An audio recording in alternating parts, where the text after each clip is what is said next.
attendez, ça mentionne PNL. Ah, ah, ah. Et oui, et ensuite il y a PNL, d'accord. Okay. J'étais pas si loin de la vérité. Mais je pense que, mais en même temps, ils sont rien sortis depuis. J'étais en 3ème. Et là, j'ai passé le bac là, donc enfin, je suis à bac plus 2 maintenant, donc oui, depuis 2019. Oui, donc si je maintiens PNL, le groupe le plus écouté de France, avec tout simplement un nombre de ventes, un nombre d'écoutes pour un nombre de titres sortis vraiment pas énorme. C'est pas mes préférés, je dois le dire. J'ai pas été conquis tout de suite. Il a fallu attendre le 3ème album pour que je commence à me mettre dans le truc. Mais ils sont trop forts. Je dis merci beaucoup à Léna, une meuf qui est dans ma classe en seconde. Elle m'a mis dans la boucle. Ah, le banger. Ah non, je regrette archi pas. Mon album préféré, je pense que c'est Dans la légende. Parce que c'est là où il y a le plus de titres qui me font quelque chose, vous voyez. Genre, dès le départ, les 3 premiers sont l'enchaînement Da, Nara, Dans la légende. Bah déjà j'ai rien pu faire. Après il y a Luz de Luna. J'adore le son, putain, je lui kiffe. Après Bene, Onizuka jusqu'au dernier gramme. C'est classique sur classique si vous voulez mon avis. De toute façon, tout leur, même humain, non, c'est trop lourd. Dans le dernier album, bah déjà ODD frère. Oh, n'importe quel autre artiste devant ODD ça ferme sa gueule, sec. Je crois que ma préférée du 2ème album c'est Blanca, du 3ème pardon c'est Blanca. C'est genre... Ah sa mère putain, je kiffe trop. La misère est si belle bien sûr. Bien sûr. 910 je l'ai séché, je pense que c'est la première que j'ai écoutée du groupe parce que j'écoutais déjà au collège. Et c'était trop une vibe d'été, enfin j'ai rien pu faire contre, je me suis juste laissé prendre. Et du coup je pense que l'album que j'aime le moins c'est le premier. C'est Le Monde Chico. Même s'il y a Le Monde ou Rien. Ouais non en fait non, il y a très trop de bangers, je me rends compte. Le Monde ou Rien, sur Paname, Je vends. Non non, c'est très fort, c'est très fort. Très banger.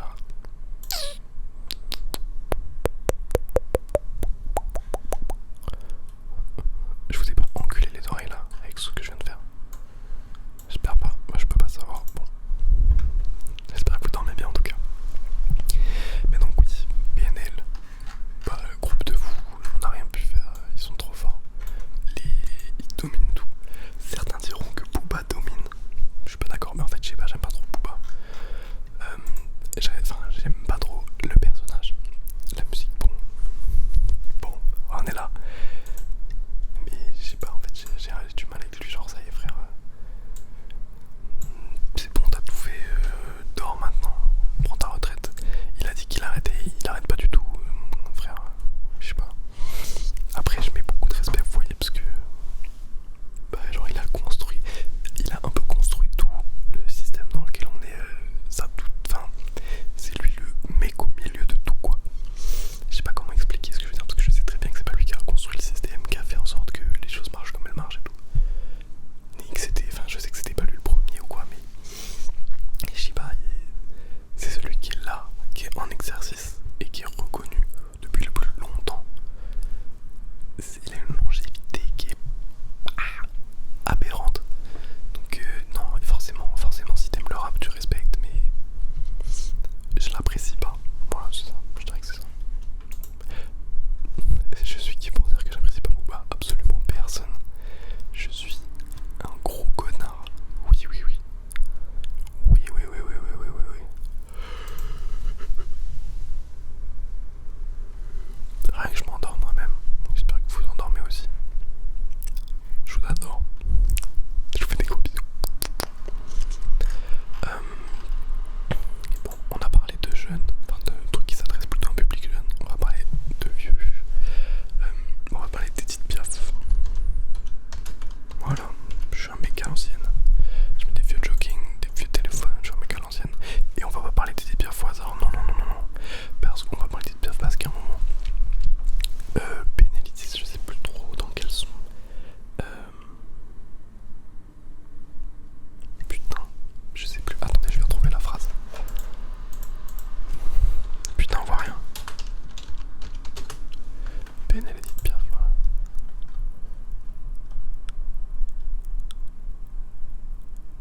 le top 5 des trucs les plus streamés sur Spotify, ben les gars, elle est imprenable. Non, je ne regrette de rien. En top 1, 139 350 000 streams. Allô, allô, c'est... Putain. En deuxième, La vie en rose. Vous vous rendez compte, le classique. Les gens, ils pensent à Paris, ils pensent à cette chanson. Et là, Matrix et tout un tas de gens. C'est en 3, La Foule. Déjà, si vous êtes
avec un deuxième album, L'étrange histoire de Monsieur Anderson.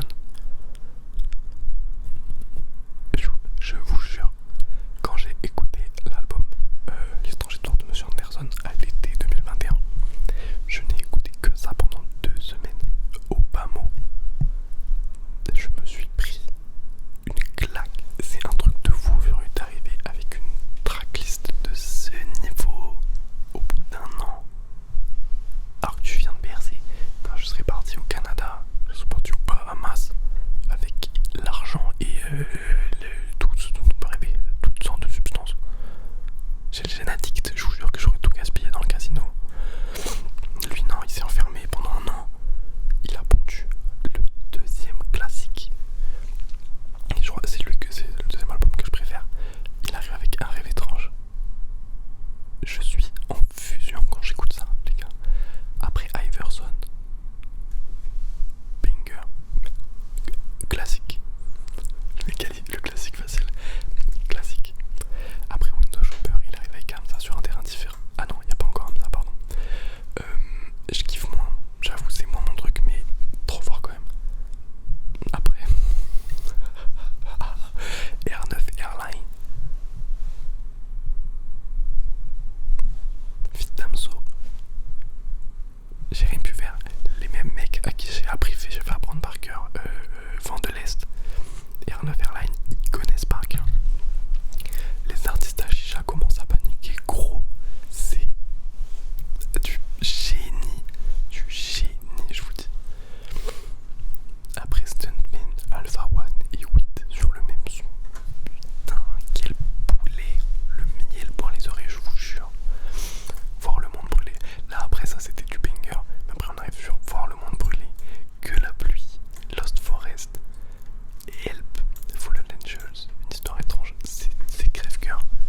C'est excellent, mais c'est beaucoup moins entraînant. Ça fait la gueule, je vous cache pas. Help, non, Lost Forest et Help, c'est deux trucs en mode de son, en mode pas storyline, comment on dit, storytelling, voilà. Trop fort, imprenable. Et parmi tous ces morceaux que je viens de citer là, il y a un spécial en fit avec Nekfeu et Fouché. Je pense que c'est le son qui a le plus de stream de l'album. Ça m'étonnerait pas, putain. C'est un... Bon, j'ai tout caché, je peux pas vous dire si c'est le son qui a le plus de stream de l'album, mais c'est un pur classique. C'est un banger. Avec la réécoute, c'est lui que je réécoute plus parce que je me suis gavé jusqu'à la gorge. Mais c'est trop bien, le son, il est incroyable. Lélo, quand il ponce cet album, putain, mais c'est un miracle que ça existe. Personnellement, je suis très reconnaissant de vivre au même moment que ce type. C'est une dinguerie. Comprenez bien. C'est pour ça que c'est mon préféré, mon rappeur préféré. Il est trop fort. Il est trop fort dans ce qu'il fait. Il fait tout lui-même.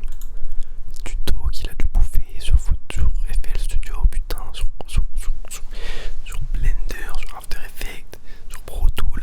Le mec c'est un génie à mes yeux. Ah, il est trop fort. Bref.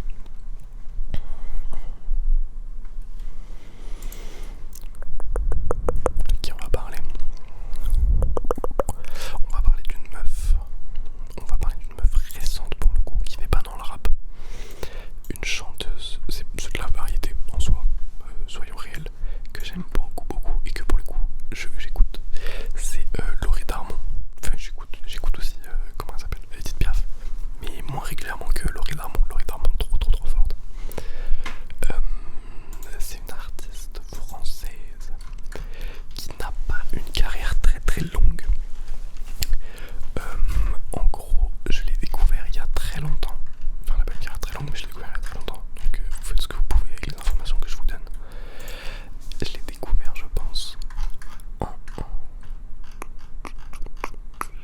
putain, ça remonte de fou. En 2016 ou en 2015. Il y a... Bah frère, tu te permets des trucs comme ça? Personne t'a demandé. Je disais, je l'ai découvert en 2015 avec le son Rupture, alors qu'il est passé un jour à la radio sur Europe en pleine nuit. J'écoutais, je sais pas si vous voyez l'émission là. Genre à la radio, les gens ils appellent tard le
sauter. Je sais pas si vous voyez ce que je veux dire.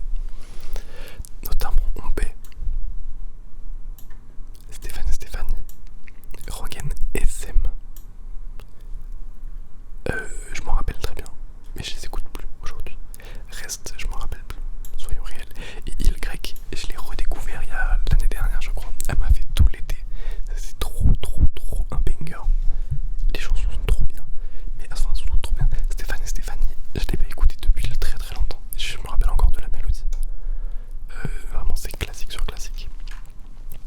Après, elle sort Laisse-moi t'aimer sur la compile Molitor. Je sais pas, j'ai pas trop compris. Je l'ai pas écouté à ce moment-là. Je l'ai découvert pareil l'année dernière. C'est un peu du les gars.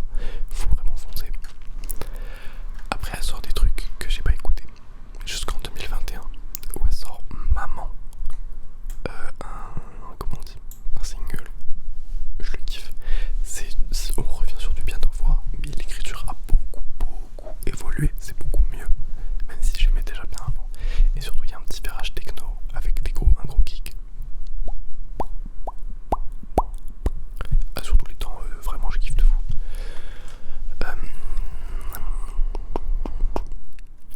Après, il y a un EP qui sort à nouveau en 2021. Je kiffe pas de fou. À part Les Chandelles, où elle fait un peu la même recette que sur les trucs précédents, mais encore plus, mais poussé encore plus les potards au max. Les Chandelles, j'ai adoré. Les autres, un peu moins, à part Maman, bien sûr, qui est trop fort. Après sort L'Exil en 2022. Un banger absolu. Elle en 2023. Ça, je l'ai streamé de fou. Ça, c'est dans mon top du mois, je crois, ou un truc comme ça. Attendez, je l'ai là. Oui, dans les 6 derniers mois.